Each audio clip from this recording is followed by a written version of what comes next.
മണ്ഡലത്തിലും electoral registration ഓഫീസർമാർ എന്ന EROമാരുണ്ട്.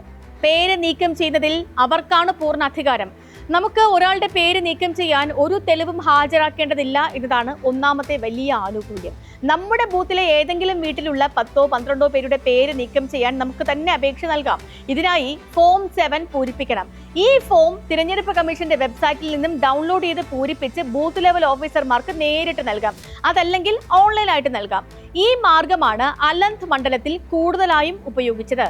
ഇതിനായി ECI നെറ്റ് ആപ്പ് ഫോണിൽ ഡൗൺലോഡ് ചെയ്യണം. ഇത് വെരിഫൈ ചെയ്യാൻ മാത്രമാണ് ഒരു ഫോൺ നമ്പർ ആവശ്യമുള്ളത്. ഒരു ബൂത്തിലെ ഏതെങ്കിലും അംഗത്തിന്റെ തിരിച്ചറിയൽ കാർഡ് നമ്പർ കിട്ടിയാൽ കാര്യം എളുപ്പമായി. ഈ നമ്പർ ഉപയോഗിച്ച് ഈ ആപ്പിൽ ജോയിൻ ചെയ്യാൻ പറ്റും. അതിന് ഏത് ഫോൺ നമ്പറും ഉപയോഗിക്കുകയും ചെയ്യാം. തൃശൂർ മണ്ഡലത്തിലെ 1-ാം നമ്പർ ബൂത്തിലെ 1-ാമത്തെ വോട്ടറുടെ തിരിച്ചറിയൽ കാർഡ് നമ്പർ ഉപയോഗിച്ച് ഡൽഹിയിലിരുന്ന് ഇത് ചെയ്യാൻ കഴിയും.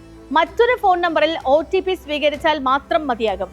പിന്നെ ചെയ്തതെല്ലാം ആ ബൂത്തിലെ വോട്ടറാണ് എന്ന് മാത്രമായിരിക്കും രേഖകൾ. തൃശ്ശൂരെ ഒരു വോട്ട് മഹാരാഷ്ട്രയിൽ ഇരുന്ന് വേണമെങ്കിലും ഡിലീറ്റ് ചെയ്യാൻ അപേക്ഷ നൽകാം. അതിന് രാഹുൽ ഗാന്ധി പറഞ്ഞതുപോലെ പ്രത്യേക സോഫ്റ്റ്വെയർ ഒന്നും ആവശ്യവുമില്ല.